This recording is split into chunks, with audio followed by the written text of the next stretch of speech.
اور میں آپ سے وعدہ کر رہا ہوں کہ انشاءاللہ تعالی میدک کے خدیر خان ہو، جنید ہو، نصیر ہو، انشاءاللہ تعالی مجلس اتحاد المسلمین ان کی مالی امداد کرے گی. ان کے اکاؤنٹ کے ڈیٹیلز ہمارے پاس آئیں گے تو ہم انشاءاللہ تعالی ان کی بیواؤں کے اکاؤنٹ میں مجلس مالی امداد کرے گی. میں آپ سے وعدہ کر رہا ہوں کہ ہم ان خاندانوں کے ساتھ تھے اور ہے اور رہیں گے. اور کوثر محی الدین اور میدک کے صدر بھی خدیر خان کے افراد خاندان اور ان کی بیوہ کے ساتھ ہیں. اور مجھے ابھی کوثر محی الدین ایم ایل اے بتا رہے تھے کہ مجلس کے مقامی لوگوں کی نمائندگی پر خدیر خان کی بیوہ کو 2 BH کے منظور ہوا ہے اور انشاءاللہ تعالی ٹمرسک اسکول میں اس بیوہ کو بھی نوکری کا انتظام کیا جائے گا. یہ بڑا ہی دردناک واقعہ ہے خدیر خان کا. جتنا بھی ہم مذمت کرے کم ہے.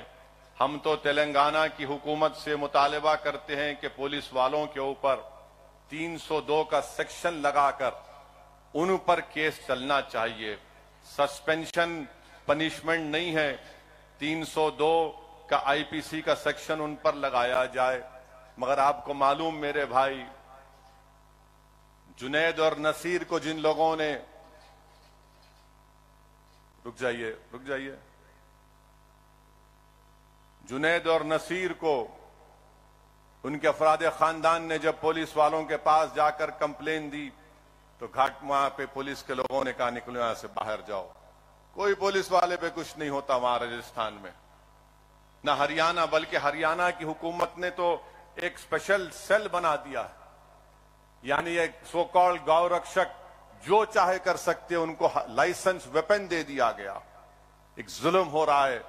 اور مسلمانوں کو مار کر بی جے پی ان کی تڑپ کو دکھا کر، ان کی جلتی ہوئی لاشوں کو دکھا کر، ان کے منہ سے بہتا ہوا خون جو وارث کا تھا اور قاسم نامی بچے کو گولی مار کر بی جے پی ہریانہ میں اپنی سیاسی طاقت کو مضبوط بنانا چاہتی ہے. مگر یاد رکھیے، آپ جو سیاسی طاقت مضبوط بنا رہے ہیں اس سے دیش کمزور ہوگا. اس سے رول آف لا کمزور ہو رہا ہے، غنڈہ گردی بڑھ رہی ہے، ظلم بڑھ رہا ہے.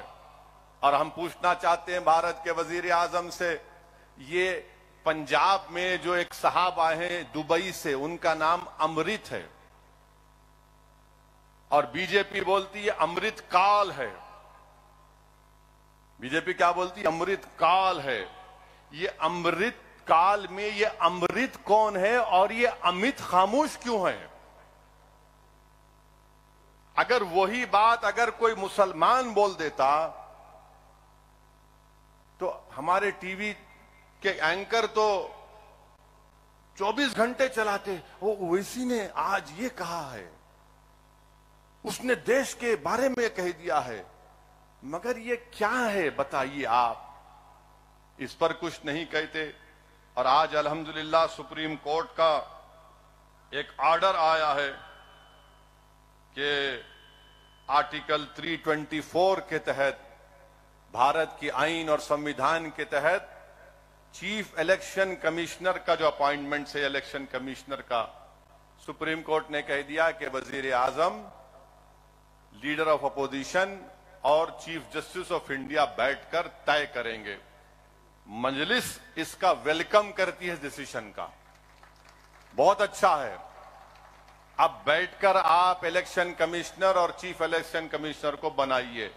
جمہوریت کا ایک ڈھانچہ ہے. اگر الیکشن کمیشن میں بہت طاقت ہے، بہت ان کو اختیارات ہیں، اور سپریم کورٹ نے صحیح آبزرویشن کیا کہ چاہے وہ کسی کی بھی سرکار ہو، الیکشن کمشنر کے 6 سال کی میعاد پوری نہیں ہوتی.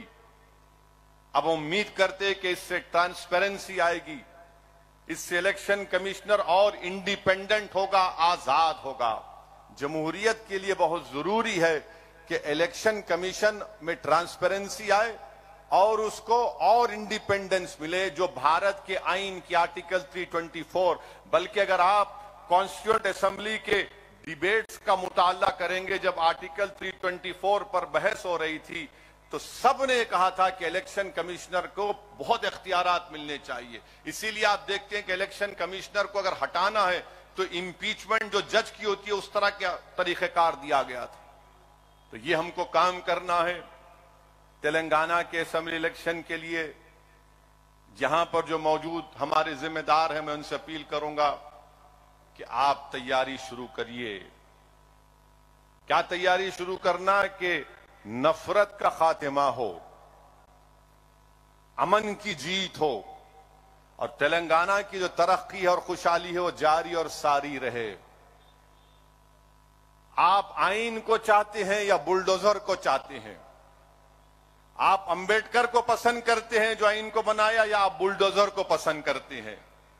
آپ محبت کو پسند کریں گے یا ظلم کو پسند کریں گے؟ اس بات کا فیصلہ آپ کو کرنا ہے.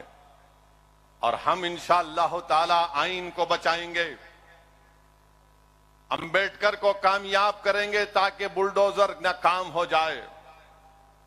ہم امن کو کامیاب کریں گے تاکہ ظلم ختم ہو جائے.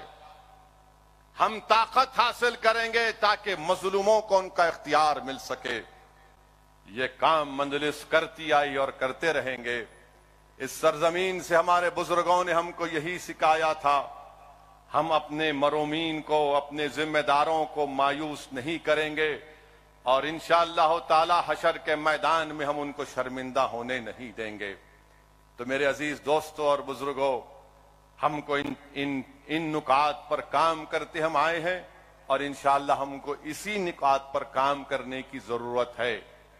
اور مجلس کی اہمیت اور اس کی امپورٹنس اگر آپ کو سمجھنا ہے تو آج کے اس مجمع میں ایک ہماری بہن ہے جس کا نام شیفالی ہے.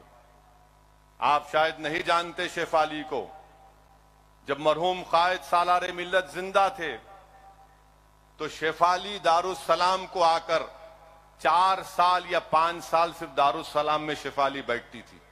اور اس زمانے مرحوم قائد سالار اس چھوٹے کمرے میں ہم لوگ بیٹھتے تھے، اور شیفالی یہاں پر بیٹھ کر مجلس کے تمام اراکین سے بات کرتی تھی. مجلس کے جلسوں میں شیفالی آتی تھی، مجلس کی ایکٹیویٹیز کو دیکھتی تھی. اور شیفالی نے آرکائیو سے مجلس کے اس زمانے کے فخر ملت علیہ الرحمہ عبدالواحد اویسی کے زمانے کے پیپر کٹنگز کو نکالا.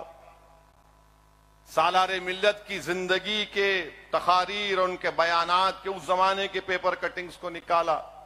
اور آپ کو جان کر حیرت ہوگی کہ شیفالی نے الحمدللہ اپنی پی ایچ ڈی کی تھیسس کو یونیورسٹی آف شکاگو میں سبمٹ کیا. اور یونیورسٹی آف شکاگو پوری دنیا کے 10 بڑی یونیورسٹی میں شمار ہوتا ہے. تو وہاں پر شیفالی کی اس تھیسس کو منظور بھی کیا گیا. اور اس تھیسس میں خاص بات یہ ہے، یہ میں نہیں، شیفالی ہے. یہاں پر میں ملوں گا جلسے کے بعد، جب میڈیا کو ہی ملوں گا تو میڈیا کو ہی بتاؤں گا یہ شیفالی ہے. تو اس تھیسس میں شیفالی نے لکھا کہ سالار ملت کی جس دن شادی ہوئی تھی، اس شادی کی رات کسی نے سالار کو فون کر کے کہا کہ سالار چپل بازار میں فساد ہوا ہے. تو اس زمانے میں یہ نہیں تھا، یہ جھنجھنا نہیں تھا جو ہماری زندگی عذاب کر کے رکھ دیا. یعنی دوسری شادی کرنے کی ضرورت ہی نہیں ہے، اب 2 فون رکھ لو، پورا آپ کا ماشاءاللہ چین سکون برباد ہو جاتا ہے. تو کسی نے وہ فون 235 کیا نمبر تھا اکبر؟ نہیں، 2 تو بعد میں آیا، 35497 ملایا لگا کے انگلی سے، نہیں معلوم یہ بچوں کو. وہاں سے فون اٹھایا گیا گھر میں، سالار اٹھائے فون، گرجدار آواز، ہلو. یعنی سننے والا تھر تھر کام جاتا تھا. بولے سالار ایسا ہوا. سالار نارٹن پہ بیٹھ کے نکل گئے. یہ نہیں دیکھا سالار نے کہ آج میری شادی کی رات ہے. میرے عزیز دوستو، انہی ہمارے بزرگوں کی قربانیوں کی وجہ سے ہم یہاں پر کھڑے ہیں. اگر آج اسد الدین اویسی کھڑا ہے، ممتاز خان بیٹھے ہیں، ایم ایل اے بن کر سب بیٹھے ہیں، تو ہم کوئی پبلک گارڈن سے چل کے یہاں نہیں آئے. پبلک گارڈن سے چل کے یہاں نہیں آئے. ہم باغیامہ سے ان ہریالیوں پہ چل کے یہاں تک نہیں پہنچے. عبدالواحد اویسی کو 11 مہینے جیل کی صحبتیں برداشت کرنا پڑا. محمد غوث کو اپنی شہادت پیش کرنا پڑا. لوگ نہیں جانتے محمد غوث کو.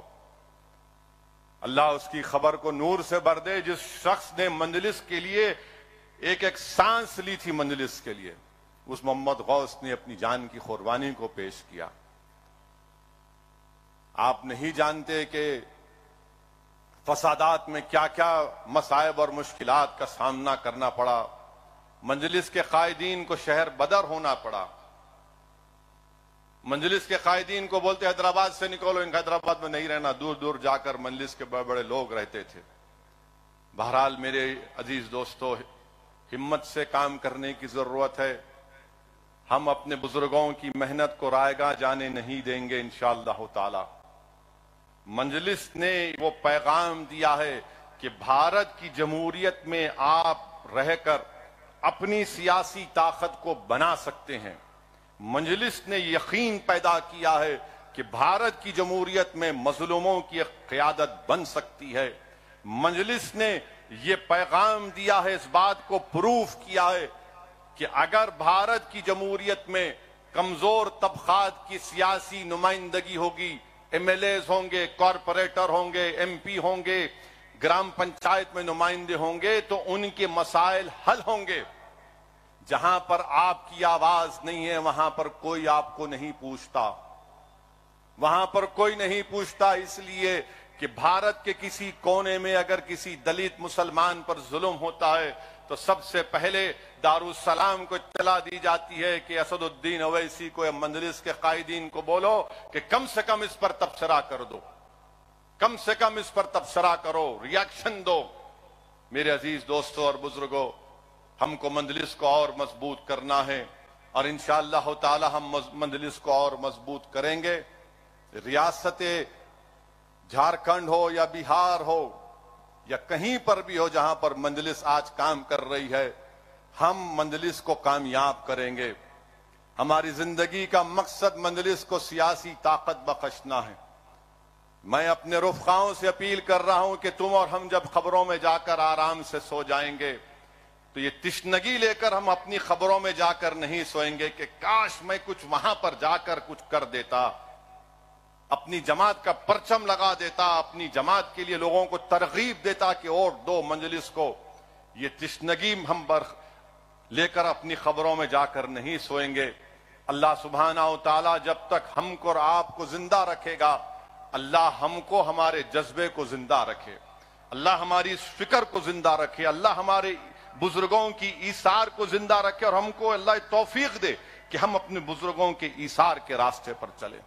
ہم اپنی زندگیوں میں قربانیاں ہمارے بزرگوں نے دی، ہم بھی دیں گے۔ اور مجلس کے مخالفین کو میں کہوں گا کہ تم جتنا بولنا چاہے بولو، تمہارا جتنا لکھنا چاہے لکھو، تم جتنا الزامات لگانا چاہے لگاؤ، اب کچھ فرق نہیں پڑتا، کیونکہ 65 سال سے تمہارے جھوٹی باتوں کا اثر نہیں پہنچا تو اب کیا پہنچے گا پیارے؟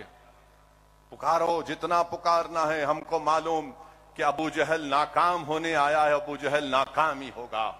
یزید کے پاس طاقت تھی مگر پلید تھا، بدنام ہوا، اور صبح قیامت تک یزید پلید کہا جائے گا۔ فرعون کے پاس طاقت تھی، نمرود کے پاس طاقت تھی، مگر اللہ نے موسیٰ کو کامیاب کیا، اللہ نے حضرت ابراہیم علیہ السلام کو کامیاب کیا۔ میرے عزیز دوستوں اور بزرگوں، اقتدار کو دیکھ کر لوگ طاقت کی پوجا کرتے ہیں، ہم اقتدار یا طاقت کی پوجا نہیں کرتے، ہم انصاف کرنے والوں کے ساتھ رہتے ہیں، ہم مظلوموں کے ساتھ رہتے ہیں، ہم ظالموں کا ساتھ نہیں دیتے۔ تو یہ پیغام کو سمجھیے، اور اسی سے ہم کو مستقبل کا لاہ عمل طے کرنا ہے۔ اللہ اس سرزمین کو دارالسلام کو صبح قیامت تک آباد اور شاداب رکھے، یہ اداروں کو اللہ صبح قیامت تک آباد اور شاداب رکھے۔